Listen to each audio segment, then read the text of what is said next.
बहुत दिनों से मैं कुछ बातें कहना चाह रहा था। मुझे नहीं पता कि मेरी इन बातों को कौन लोग सुनेंगे और इसका क्या मतलब निकालेंगे और मुझे क्या समझेंगे। ये मैं इसलिए बोल रहा हूँ कि मेरी कोई मतलब मैं कोई पोजीशन नहीं होल्ड करता हूँ। मैं कोई बड़ी हैसियत वाला इंसान नहीं हूँ। लेकिन मुझे लगता है कि ये बातें कही जानी चाहिए और इसलिए मैं खुद को एक्सप्रेस कर रहा हूँ। और ये बातें मैं उनसे कह रहा हूँ जो लोग एक प्रोग्रेसिव पॉलिटिक्स करते हैं, ख़ास तौर से वामपंथ और कम्युनिस्ट पार्टियों की राजनीति में हैं, जिन्होंने और जिनके ऊपर ऐतिहासिक जिम्मेदारी है बदलाव की। तो अभी के मामले में मेरा जो सोचना है कि देश और दुनिया में जो चीज़ें चल रही हैं और जिस तरह के चैलेंजेस और ऑफेंसिव हैं, उसका जो जवाब है वो उसकी तैयारी अप्रोप्रिएट नहीं है हमारे हिस्से की दुनिया में। मैं लैटिन अमेरिका और जो साउथ अमेरिकन कंट्रीज़ हैं, उनके लीडरशिप और उनके पॉलिटिकल समझदारी और उनके संगठन को थोड़ा बहुत समझता हूँ कि वो किस तरह से काम कर रहे हैं। और मुझे उसमें और अपने भारत के अंदर में बहुत आसमान ज़मीन का फ़र्क लगता है।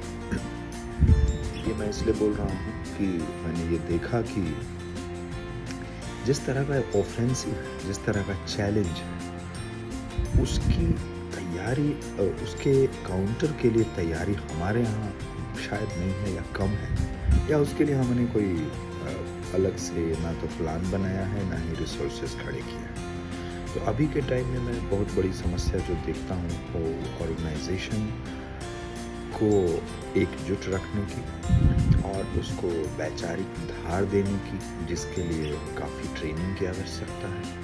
हमारे जो ऑर्गेनाइजेशंस हैं, हमारे जो प्रोग्रेसिव ऑर्गेनाइजेशंस हैं, उसमें वॉलंटियर्स ज़्यादा हैं, प्रोफेशनल्स कम हैं। प्रोफेशनल्स कम होने का कारण ये भी हो सकता है कि आपके पास फिनेंशियल रिसोर्सेज नहीं हो, पैसे नहीं हो।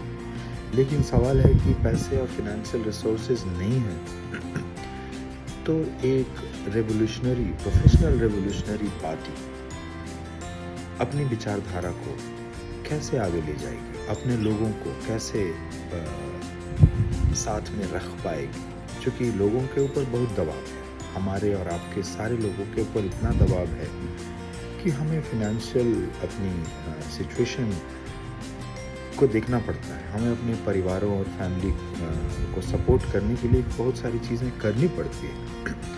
और ये बात किसी भी लीडरशिप को, किसी भी वामपंथी पार्टी के लीडरशिप को, किसी भी प्रोग्रेसिव ऑर्गेनाइजेशन के लीडरशिप को ये उनको सोचना पड़ेगा। क्योंकि हमारे सिर्फ होने से, हमारे सिर्फ चीज़ों के विरोध करने से, हमारे सिर्फ चीज़ों के खिलाफ ओपिनियन रखने से दुनिया में कुछ नहीं बदलता। आजकल तो मैं ये भी देख रहा हूँ कि जैसे पुराने तरीके जो हैं, हम जाके धरना प्रदर्शन करते हैं, जुलूस करते हैं और उसके लिए परमिशन मांगते हैं पुलिस के लोगों से, प्रशासन के लोगों से, उन्हीं लोगों से जिनसे हमारी लड़ाई है, वो परमिशन दे देते हैं। उनको पता है कि एक सिंबॉलिक चीज़ है और ये होगा और ये ख़त्म हो जाएगी। हमने बहुत लोगों को देखा है कि गए, हम जंतर मंतर गए, प्रोटेस्ट किया परमिशन लेके, फिर वापस आ गए। उस मुद्दे का बाद में क्या हुआ उसकी कोई फॉलो नहीं, बहुत लोग नहीं करते हैं, ना उसके बारे में कोई अपडेट लीडरशिप कार्यकर्ताओं को देता है और ना ही उसको आगे ले जाता है। तो इस तरह की चीज़ों से आज के वक्त में ये पॉसिबल है कि आप जनता के बीच जागृति ला रहे हैं या ये दिखा रहे हो कि आप वहाँ पे हैं। लेकिन सवाल है कि जब शासक वर्ग ये समझता है कि आपको प्रोटेस्ट करने की परमिशन, प्रोटेस्ट करने का एक स्पेस चाहिए और इसके बाद आप कुछ नहीं करेंगे, तो वो बड़ी खुशी के साथ आपको बोलेगा कि हाँ भाई आओ और प्रोटेस्ट कर लो और वापस चले जाओ। तो ये जो चीज़ है, इससे बहुत आगे बढ़ने की ज़रूरत है और इसमें क्या किया जा सकता है इसमें? मैंने मतलब जो महसूस किया है आज की राजनीति में, मैंने जो देखा है कि ये डिफरेंशिएट करना बहुत ज़रूरी है प्रोग्रेसिव ऑर्गेनाइजेशंस के लिए कि उनके पास जो लोग काम कर रहे हैं वो वॉलंटियर्स हैं या वो प्रोफेशनल्स हैं। और अगर वो प्रोफेशनल्स हैं तो अच्छी बात है। प्रोफेशनल्स मतलब प्रोफेशनल रेवोल्यूशनरी की बात कर रहा हूँ कि जिनके कमिटमेंट को, उनके लाइफ लॉन्ग कमिटमेंट को कोई क्वेश्चन नहीं किया जा सकता। बाकी जो वॉलंटियर्स हैं, यूनिवर्सिटी के अंदर हैं, बाहर हैं या बाकी जगहों में हैं, उनके अंदर अलग अलग लेवल हो सकता है, उनका अलग अलग ग्रेड हो सकता है। तो उनको ताउम्र जोड़े रहने के लिए उनके अलग अलग लेवल ऑफ कमिटमेंट हो सकते हैं, लेकिन ये सारे के सारे लोग आपके साथ हमेशा रहेंगे इसकी गारंटी तो कोई नहीं कर सकता। लेकिन हम ये कर सकते हैं कि उनकी ट्रेनिंग पे, उनकी चेतना को ऊपर उठाने में, उनके अंदर वैचारिक समझ को और मजबूत करने में ऑर्गेनाइज्ड जो संगठन है, जिनके पास इंडिविजुअल्स से ज़्यादा क्षमता भी है और इंडिविजुअल से ज़्यादा रिसोर्सेज भी हैं, उनका एक रोल होना चाहिए। उनके अंदर एक प्लानिंग होनी चाहिए कि साल के इतने दिनों में वो ऐसी कोई क्लासेस, ऐसी कोई ट्रेनिंग करेंगे। इसलिए ज़रूरी है ऐसे देश में जहाँ पे अंधविश्वासों के जाल में सिर्फ और सिर्फ आम आदमी नहीं है, बल्कि मैंने तो ऐसे लोगों को भी देखा जो कि प्रोग्रेसिव होने का नाटक करते हैं या प्रोग्रेसिव होने का दम भरते हैं। वो लाल झंडा भी उठाते हैं और अपने आप को वामपंथी कम्युनिस्ट भी बोलते हैं, और उनके अंदर वो क्रिटिकल थिंकिंग की कैपेसिटी डेवलप नहीं होने के कारण वो वही चीज़ें करते हैं। कभी कभी वो संस्कृति के नाम पे करते हैं और बहुत बार उनको ये पता ही नहीं होता है, उनको ये समझ में ही नहीं होता है कि हम जो कर रहे हैं वो कितना तर्क सम्मत है, इसका तार्किकता से कोई लेना देना है कि नहीं। तो एक ऐसे सिचुएशन में, ऐसे संदर्भ में जो लोग इतिहास को आगे ले जाना चाहते हैं, जो इतिहास में अपनी भागीदारी रखना चाहते हैं, जो लोग अपनी ऐतिहासिक जिम्मेदारी समझते हैं कि दुनिया की एक दिशा है जो पूंजी और जो साम्राज्यवाद है उसके दबाव में चलता है, उसके दबाव में सारी मीडिया चलती है। तो और ये दबाव हमेशा रहता है, सब पे रहता है, 24 घंटे रहता है। फिनेंशियल हो, कल्चरल हो, सोशल हो, और तमाम तरह के दबाव हमेशा रहते हैं। लेकिन इसी दबाव में जीते हुए एक रेसिस्टेंस का जो एक छोटा सा स्कोप है वो हम जिंदा रखते हैं। हमें पता होता है कि हम इस तरह के फिनेंशियल सिस्टम में जी रहे हैं, इस तरह के कल्चरल सिस्टम में जी रहे हैं, इस तरह के रिलीजियस और इस तरह के माहौल में जी रहे हैं जो कि बिल्कुल हम जैसा चाहते हैं वैसा नहीं है। लेकिन इसके लिए एक कोशिश हम अंदर से करेंगे कि हमने जो बदलाव का सपना, हमने जो बदलाव का प्लान, या हमने जो सोचा है, हम जिस विचार को लेके आगे बढ़ रहे हैं उसको भी जिंदा रखेंगे और उसकी इंटेंसिटी को बढ़ाएंगे और लोगों को एजुकेट करेंगे, अपने साथ लाएंगे, अपनी ताकत बढ़ाएंगे। इसकी तैयारी एक ऑर्गेनाइज तरीके से बहुत होनी जरूरी है। और इस संदर्भ में हम देखते हैं कि मैंने बहुत लोगों से बात की है इस बारे में, बहुत बड़ी पार्टियों के नेतृत्व से भी बात की है। तो मैंने देखा है कि उनके अंदर इन चीज़ों को महसूस करते हैं, लेकिन शायद वो रेटोरिक से आगे नहीं बढ़ पाते। एक कॉन्क्रीट स्टेप लेने की बात करता हूँ मैं कि आज के टाइम में डेटा जो है, जानकारी, इंफॉर्मेशन जो है लोगों के बारे में, उसको एक साथ कलेक्ट करना, अपने लोगों का ही जो इंफॉर्मेशन है वो गांव के लेवल से लेके, मोहल्ले के लेवल से लेके, पंचायत, ब्लॉक जिला, राज्य और देश के स्तर पे ऐसा डेटाबेस आप रखें जो कि इस इकोसिस्टम को और जो कि अपने लोगों को,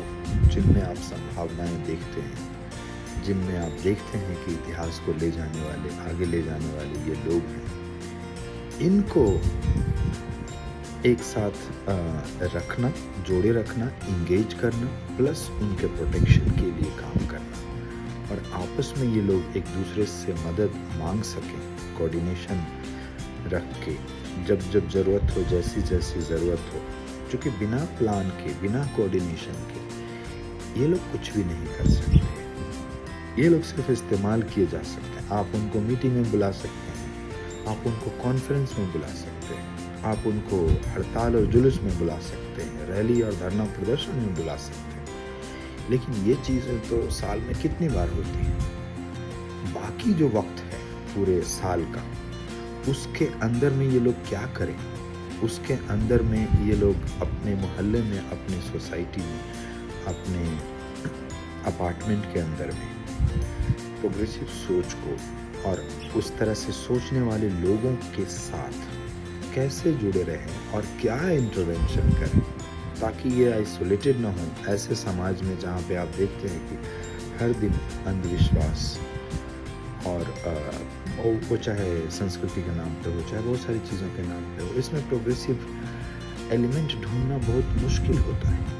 तो ऐसे लोग बहुत अकेले पड़ जाते हैं और इस बारे में बहुत सोचने की ज़रूरत है कि हमें एक अल्टरनेटिव कल्चर बनाने की ज़रूरत है।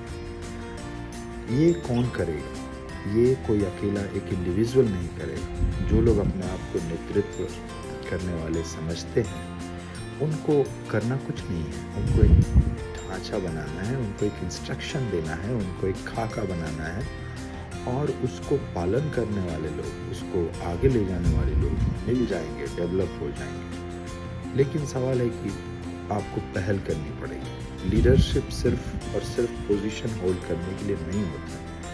लीडरशिप समस्याओं को समझने के बाद उसका सॉल्यूशन देने का भी नाम है और उसके बारे में बात करने का भी नाम है। लोगों को प्रेरित करने का भी नाम है कि आपने कोई समस्या आइडेंटिफाई की और उसको लेके आगे बढ़ते हैं। और ये अल्टरनेटिव कल्चर बहुत ज़रूरी है इसलिए भी कि हमारे इर्द गिर्द जितने सारे फेस्टिवल्स हैं, जितने सारे पर्व त्यौहार हैं, उसमें धार्मिक चीज़ें, धार्मिक इन्फ्लुएंस है, धार्मिक परिवार है, धार्मिक आयोजन है, जिनके पीछे एक तो है कल्चरल कॉन्टेक्स्ट, दूसरा है माइथोलॉजिकल कॉन्टेक्स्ट। और इस कारण से बहुत बार वो प्रोग्रेसिव नहीं रहता है। हम बहुत सारी चीज़ें ऐसी करते हैं जो कि अपेक्षित नहीं है, जो तर्क के कसौटी पे खरा नहीं उतरता है।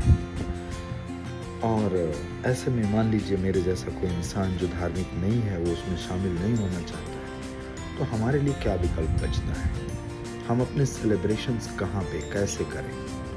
ये जो अल्टरनेटिव कल्चर है इसलिए ज़रूरी है। दूसरा है कि आने वाली जो पीढ़ी है, जो बच्चे हैं, इनको हम कैसे फेस्टिवल्स दे रहे हैं, इनको हम कैसे सेलिब्रेशन दे रहे हैं। क्या सारे के सारे सेलिब्रेशंस धार्मिक ही होंगे? क्या सारे के सारे सेलिब्रेशंस अंधविश्वास और इसी तरह के होंगे? तो मैं उसकी बात कर रहा हूँ और मेरे पास बहुत सारी बातें हैं। मैंने पिछले कुछ टाइम में एक लिस्ट बनाया है जो कि चीज़ें हमें करनी पड़ेंगी।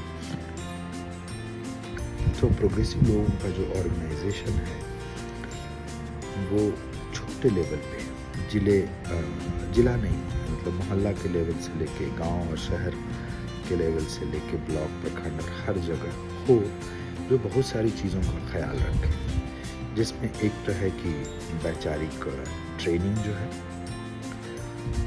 वो उसका लिटरेचर, प्रोग्रेसिव लिटरेचर हो वो। दूसरा है कि लोगों का इंफॉर्मेशन रखना। सोशल मीडिया में जिस तरह की चीज़ें फैल रही हैं और की जा रही हैं, वो एक बहुत ऑर्गेनाइज तरीके से की जा रही हैं। इसको काउंटर करने के लिए वॉलंटियर्स काफ़ी नहीं होंगे। कमिटेड लोग जो समझते हैं इस चीज़ को कि लोगों को ओपिनियन, लोगों के विचारों को कुंद करने के लिए बहुत सारा पैसा और बहुत सारा एफर्ट लगाया जा रहा है। और ये पैसा बहुत बड़ा है, ये पूंजी बहुत बड़ी है। इसको ऐसे ही एक और दो लोगों के कोशिश करने से काउंटर नहीं किया जा सकता। तो इस तरह का जो संगठन है, इन सब मुद्दों पे भी बात करें। मैंने आप जानते हैं वो कौन सा संगठन हो सकता है, लेकिन मैंने यहाँ बेंगलोर में देखा एक 5 स्टार होटल में लगभग 80 लोगों का उन्होंने सम्मेलन किया था। मैं किसी दूसरी वजह से वहाँ पे था, तो मैंने देखा कि IT सेल जो होता है उसके 80 लोग कॉन्फ्रेंस कर रहे हैं चुनाव के 3 महीने 2 महीने पहले, 3 महीने पहले कर्नाटक पिछले चुनाव के बाद। ये हम कब कर सकते हैं, कब करेंगे? तो ये सब जो चीज़ें हैं वो मुझे परेशान करती हैं कि हमें पता है समस्याएं क्या है, हम बहुत अच्छा एनालिसिस कर सकते हैं, हम बहुत अच्छा आर्टिकल लिख सकते हैं, हम बहुत अच्छा भाषण दे सकते हैं, लेकिन क्या हम ज़मीन पे कुछ करने की स्थिति में हैं? जुलूस, धरना, प्रदर्शन के अलावा आप फांसीवाद को पहचानते हैं, आप फांसीवाद को समझते हैं, लेकिन इतना काफ़ी नहीं है अभी के टाइम। उसके लिए कॉन्क्रीट स्टेप लेना और रोज़ाना की ज़िंदगी में काम करना एक बहुत ज़रूरी काम है। और मैं उन लोगों से पूछता हूँ जिन्होंने काफ़ी सफलता प्राप्त की है अपने इलाके में। अगर मान लीजिए कि किसी एक क्षेत्र में आपका काम करने का तरीका बहुत अच्छा है और आप बहुत सफल हैं, आप दूसरी जगहों में क्यों नहीं रिप्लिकेट कर सकते? क्या चैलेंजेस हैं, क्या समस्याएं हैं? ऐसे काबिल लोग, मान लीजिए कि ऐसे काबिल लोग कर्नाटक में बहुत सफल हैं, तो हम कर्नाटक के दूसरे जो बॉर्डर के एरियाज़ हैं, ऐसे लोगों को हम वहाँ क्यों नहीं भेज सकते संगठन बनाने के लिए, संगठन को बढ़ाने के लिए? ये चीज़ मैं पूछना चाहता हूँ उन लोगों से। यूनिवर्सिटी में मैंने देखा, विश्वविद्यालय में मैंने देखा कि जो लोग कला, संस्कृति, खेल और बाकी जो जीवन के आयाम हैं, उनमें सफल लोग हैं, उनके साथ संगठन का कनेक्शन और जुड़ाव और नए तरीके से होना संगठन को काफ़ी सफल बना रहा था। सिर्फ सांगठनिक लेवल पे नहीं, वैचारिक लेवल पे। और अंत में हमने देखा कि चुनाव के वक्त भी, चूँकि जब संगठन इतना मजबूत होता है, ऐसे लोगों को, जो क्रिएटिव लोग हैं, उनको अट्रैक्ट करने के लिए, जो लिखते हैं, जो पढ़ते हैं, जो आर्ट में हैं, जो खेलते कूदते हैं, तो ऐसे लोगों का हमारे साथ रहना बहुत ज़रूरी है। और इस संदर्भ में क्या कोशिशें की जा रही? संगठन है, अपने स्तर पे है, हो सकता है नाटक करने वाले संगठन हो सकता है गाने वाले लोगों का संगठन हो, लेकिन इसका क्या एक पैन इंडिया स्ट्रक्चर है? अगर खुद का नहीं तो बाकी ऐसे सारे प्रोग्रेसिव लोगों का एक ब्रॉडर अलायंस है, और ऐसा कोई ग्रुप है जो ये काम कर रहा हो पूरे देश के लेवल पे, जो कि ऐसे लोगों को यूनाइट कर सके और इनको अपने साथ रख सके, ताकि ऐसे लोग इंस्पायर कर सकें अपने आसपास के लोगों को और अपने फॉलोअर्स को, फैंस को।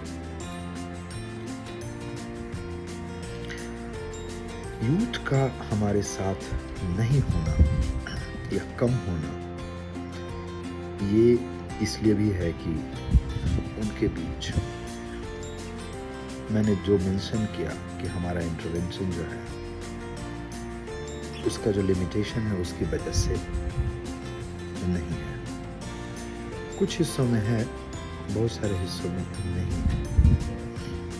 तो ऐसे यूथ को इम्पोर्टेंस देना ऐसे यूथ को अंदर लेना और जो इंटरनल सांगठनिक जो आंतरिक जो सांगठनिक ढांचा है उसके अंदर ऐसा कोई थोड़ा सा स्कोप होना जो कि 100% 100% परफेक्ट लोगों को ना ढूंढ के ऐसे लोगों को ढूंढे जिनमें संभावनाएं हों और 80% 70% वो अपनी विचारधारा से मेल खाते हैं। बाकी 20-30-25% और 15% 10% जो लोग हैं उनको आप अपने साथ रख के अपने जैसा बना सकते हैं, उनको आप ढाल सकते हैं और इसकी बहुत ज़रूरत है। मैंने ऐसे कुछ कॉन्फ्रेंस अटेंड किए जिसमें मैंने देखा कि स्पेनिश बोलने वाले देशों में जो नेतृत्व है, लीडरशिप है, उसके अंदर 25 से या 22 से लेके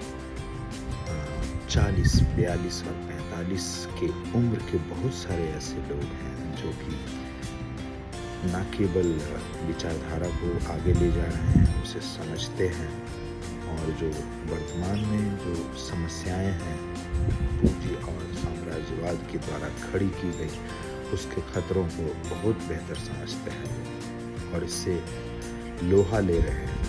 सांगठनिक तौर पे वो मजबूत कर रहे हैं अपने आप को और जनता के बीच जा रहे हैं और सरकारों में अपनी सरकार जब बोलता हूँ जरूरी नहीं है कि राष्ट्रीय सरकार राज्य में या अपने छोटे लेवल पे वो एक बड़ी भूमिका निभा रहे हैं। मैं ऐसे लोगों को मिल के आया हूँ, उनको देख के आया हूँ जो मुझे बहुत इंस्पायर करते हैं। तो हमारे जैसे लोग जो चाहते हैं कि दुनिया बदले, दुनिया बेहतर हो, उनको एक कंक्रीट कोशिश करनी और उनको ऐसा ऑफेंसिव जो चल रहा है उसका जवाब भी उसी तरह का होना चाहिए।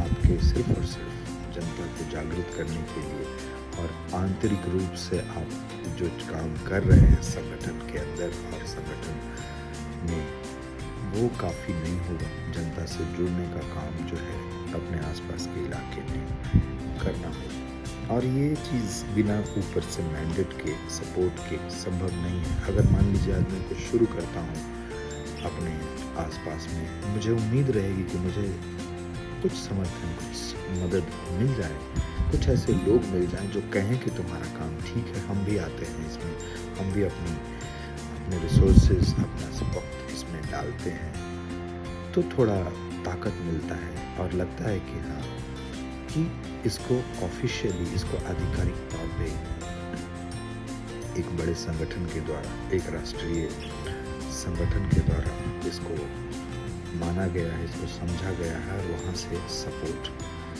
मिलेगा और इसमें आगे बढ़ना चाहिए। ऐसी बहुत सारी बातें हैं जो मैंने लिखी हैं। जैसे एक एग्जांपल दूंगा कि क्यूबा में एक संगठन है जो अपने गेम्स को, रेवोल्यूशन का जो गेम है, क्रांति की जो अचीवमेंट्स हैं, उसको बनाए और बचाए रखने के लिए काम करता है, जिसका नाम है CDR। उसका ये फुल फॉर्म है Comités de Defensa de Revolución, मतलब कि committees for defence of revolution.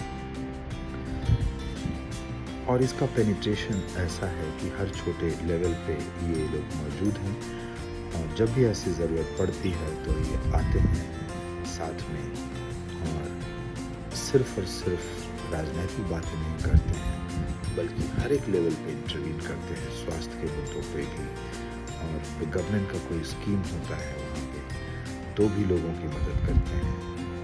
और अपने लोगों पे जब कोई जाति जुल्म होता है तो ऐसे टाइम में भी ये काम करते हैं और देखते हैं कि ऐसे कौन से एलिमेंट हैं जो क्रांति की राह में जो मतलब प्रोग्रेसिव पॉलिसीज़ या प्रोग्रेसिव चीज़ें हैं उनको रोकते हैं।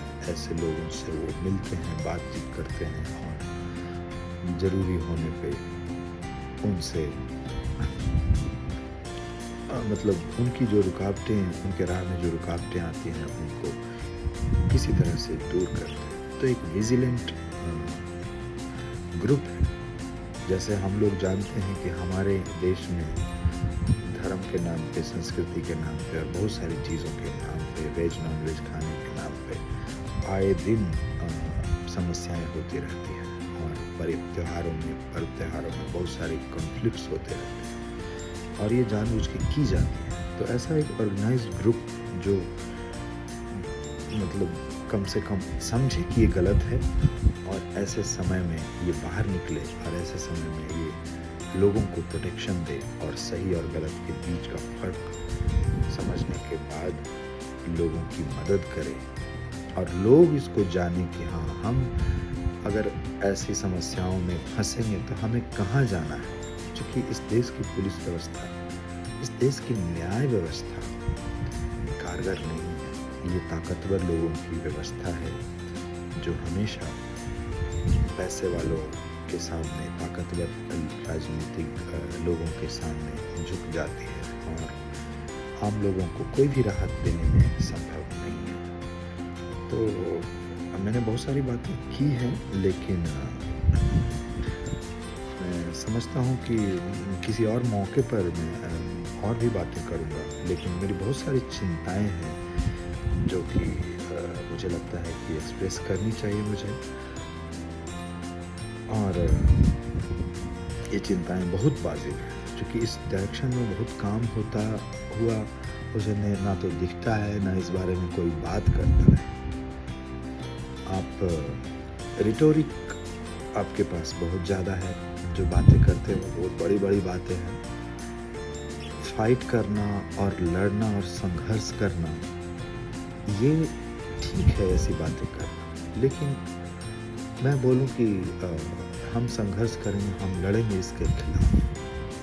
जितने लोग हैं कार्यकर्ता और जितने लोग हैं आपके सिंपैथाइजर, वो आप एक साथ आते हैं, लेकिन ऐसा कोई कैंपेन, ऐसा कोई ऑर्गेनाइज्ड तरीका या कोशिश, ऐसी कोई कोशिश मुझे कम दिखती है अपने मोहल्ले के अंदर। मैं अपने मोहल्ले में ऐसे एक भी इंसान को नहीं जानता कि किसी मुश्किल हालत में या किसी बुरे सिचुएशन में, जिसको अन्याय के सिचुएशन में मैं उसको रोक पाऊंगा और मैं इस आदमी की मदद ले पाऊंगा उस चीज़ को रोकने में। ऐसा मुझे कोई भी आदमी नहीं दिखता है और उस इंसान के ऊपर ऐसा कोई दबाव नहीं है संगठन या दल की तरफ से कि उसको मेरे कॉल का रिस्पॉन्स करना पड़ेगा। ऐसी कोई कमिटी हो नीचे के लेवल पे, ऐसा कोई ग्रुप हो जो कि ऊपर के सारे बड़े ग्रुप से भी जुड़ा हो और नीचे के लेवल पे ज़मीनी काम कर रहा हो, इसकी बहुत ज़रूरत है, इसकी बहुत ज़रूरत है। मैंने बहुत सारी बातें कह दी हैं और बहुत सारी बातें नहीं भी की हैं, लेकिन मैं करूँगा बाद में। आपको अगर ये बातें बहुत ख़राब लगी हों या अच्छी लगी हों तो रिएक्शन ज़रूर दें कि मैं क्या कह रहा हूँ। और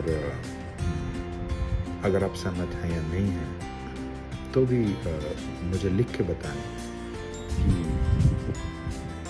मेरी बातों से आप कितनी सहमति रखते हैं।